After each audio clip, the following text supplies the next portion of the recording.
Армысыздар, аптаның біз айтуға, сіз білуге тұрарлық басты жаңалықтарын түйіндейміз. Бұл жүз Ньюс.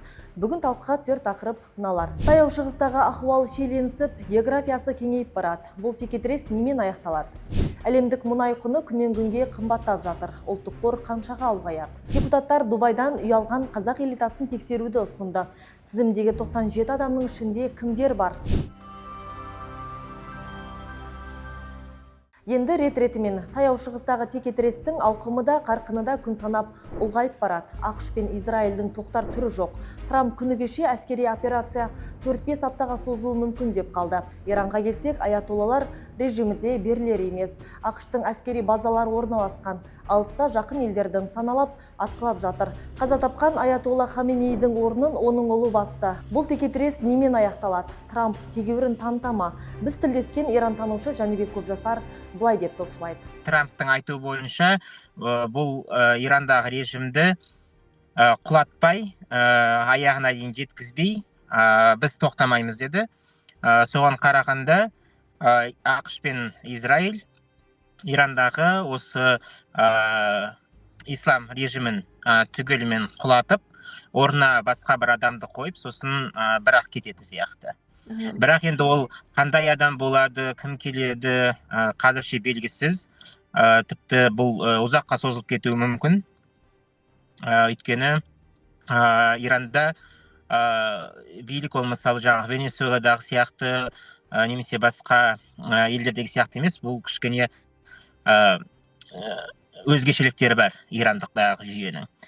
Сондықтан бұл бір адамға негізделген жүйе болса да, көптеген жаңағы жолдары бар, сондықтан ұзаққа созылатын шығар деп ойлаймын.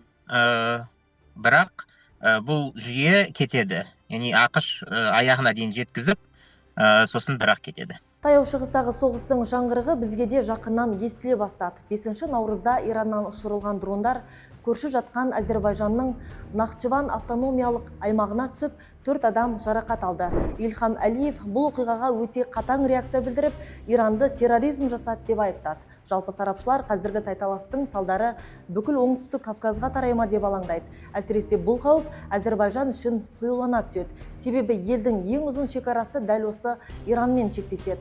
Тоқаев бауырмал елге жасаған шабуылды айыптайтынын айтқан. Ал бүгін Әлиев бұл қолдауы үшін президент Тоқаев пен Қазақстанға алғысын білдірді.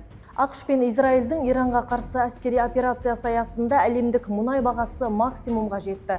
Брент маркалы мұнайдың бағасы бір баррель үшін $85 асты. Бұл әрине Қазақстан экономикасы үшін жағымды жаңалық. Ұлттық қор ұлғаяды. Былтыр мұнай бағасы $60-62 болғанда ұлттық қорға мұнайдан $7 миллиард табыс түскен. Яғни сәйкесінше мұнай қымбаттай түссе, ұлттық қордың түсімі молая түседі.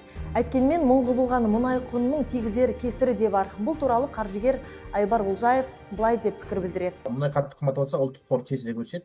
Шамамен 27 жылдары ол $100 миллиард жетуі мүмкін.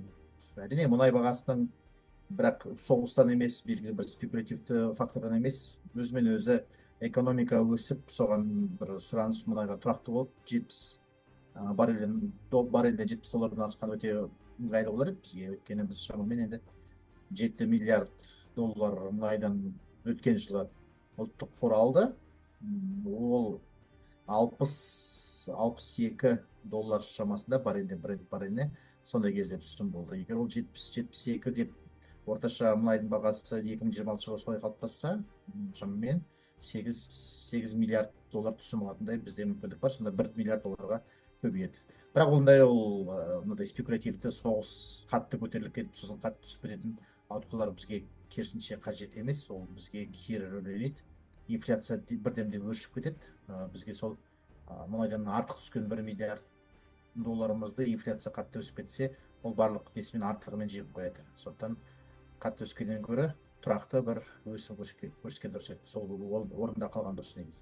Егер Иранның мұнайын толық баланстан алып тастаса, және Ресейдің жаңа көлеңкелі мұнайын онда Қытайға дұрыс салуға мүмкіндік бермесе, онда Қытайдың экономикалық өсуі жалпы несі тежеліп қалады.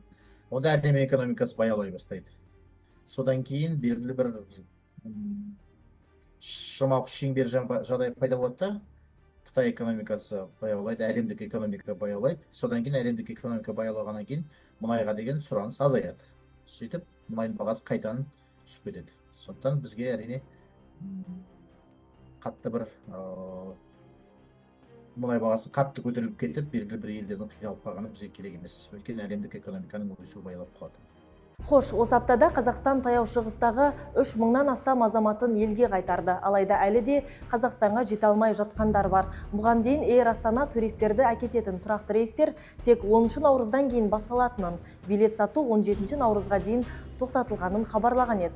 Дубайдағы дүрбелең қазақ қоғамы үшін талқылайтын тағы бір тақырып тауып берді. Ол қазақ элитасының Дубайдағы үйлері.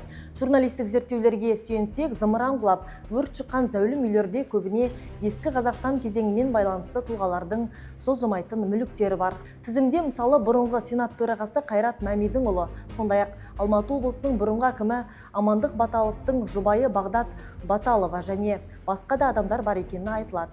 Депутаттар бұл жағдайға құқықтық баға беруді сұрап, бас прокуратураға сауал жолдаған. Кейбіреулер коррупция арқылы, ұрлау арқылы, алдау арқылы, алаяқтық арқылы ұрлағандар көбісі бар.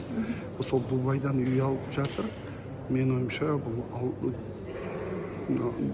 бір ой салатын нәрсе, тапқан табысыңды, адал табысыңды өзі мемлекетке жұмса. Осы жерде үй салу, осы жерде бизнес аш. Шетелде сұлтан болғанша өз үйіңде ұлпан бол дейді. Сен ол жерде қорғау таппайсың.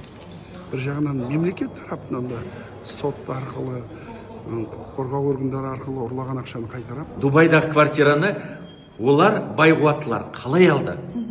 Дұрыс қой?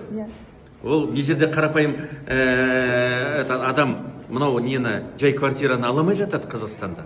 А олар қалай алды? Мәселе сода болып тұр ғой. Егер де ресми мемлекеттік органдардың тиісті қорытындысы шықса, егер де активтерді қайтару комитеті, сол сияқты комитеті бұл жерде бұл активтердің заң нормаларын қатаң түрде бұзу жолымен алынған бір құжаты болып түссе, мен ең бірінші адам болып сөз сөйлеймін. Бұл тізімде тағы кімдер бар? Жүз медианың сайтында жарияланған мына материалдардан толық оқи аласыздар.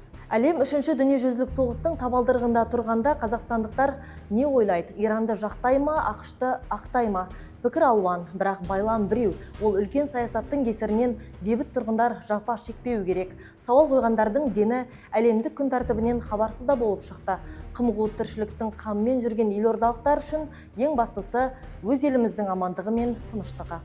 Мұсылмандар бір-біріне қарсы шыққан енді ол дұрыс емес деп ойлаймын. Оларды қырғызстан басқа елдер енді США болсын там не болсын, Израиль болсын, ойлаймын, бірақ екеуі келісім тауып сөйлескен жөн негізі солай. Мұсылмандарға қарсы шықпау керек та. Вообще жаман қараймын оны, вообще соғыс болмасын. Кім шеттен шығып барады? Ол Американың нелері істеп жатқаны бәрі дұрыс емес. Оның бәрі Америка мен Англия ғой. Сосын Европалар солар ғой бәрін қозғап жатқан. Бәрін соғысты ашып жатқан да солар ғой. Соғыстың бәрі сол жақтан келді ғой. Ешкімге болыспаймыз, главное, что война болмады и все. Мен сондай да қарамаймын вообще. Қызық емес ма? Неге қызықпайсыз? Қызық емес маған.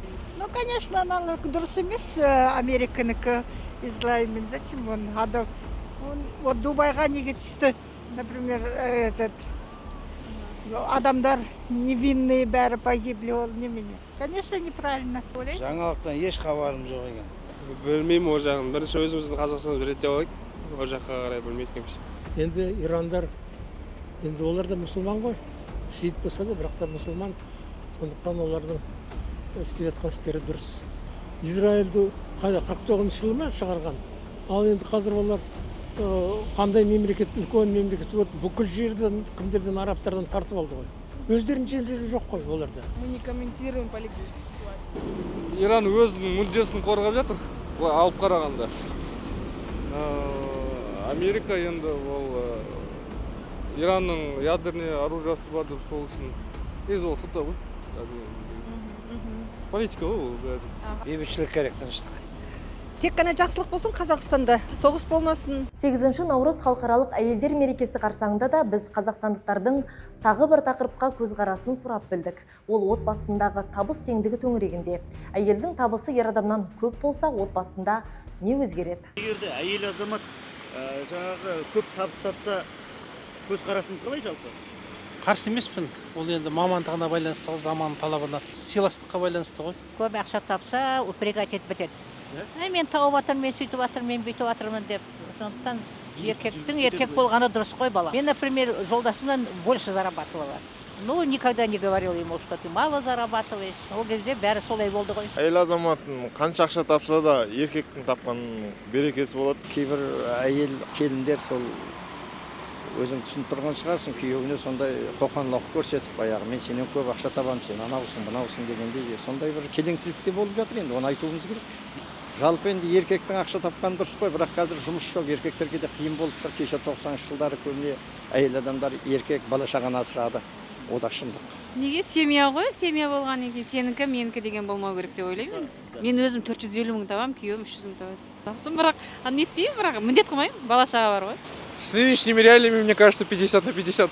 То это наоборот хорошо. Значит, ты можешь сидеть и мыть посуду. Раз уж она за себя зарабатывает дофига, значит, сиди и наслаждайся. Ер адам тырысу керек деп ойлаймын всегда. Әйел адамның тапқан табысы өзінікі, ал ер адамдікі ортақ. Негізі әйелдер көп табыс тапса, мен байқаған есіреді екен. Кәдімгі міндетсінеді. Ну я думаю, не должно быть таких вообще вопросов, потому что семья это единое целое, поэтому нужно любить друг друга, уважать друг друга. Мүмкін ер азаматтың әлжуаздығы шығар, бір-бірінің түсініспеушілігі шығар. Мен сен деген болмау керек қой, отбасы болғаннан кейін барлығын ортақ шешім қабылдап, әркім өз орнын біліп, тек қана баланың тәрбиесімен айналысу керек қой. Құрметті ханымдар, мереке құтты болсын, ал аптаның айтары осы. Біздің сайтты оқып, 100 медианың әлеуметтік желілеріне жазылып қойыңыз. 100 Ньюсте келесі жүздескенше жүзіміз жарқын болсын.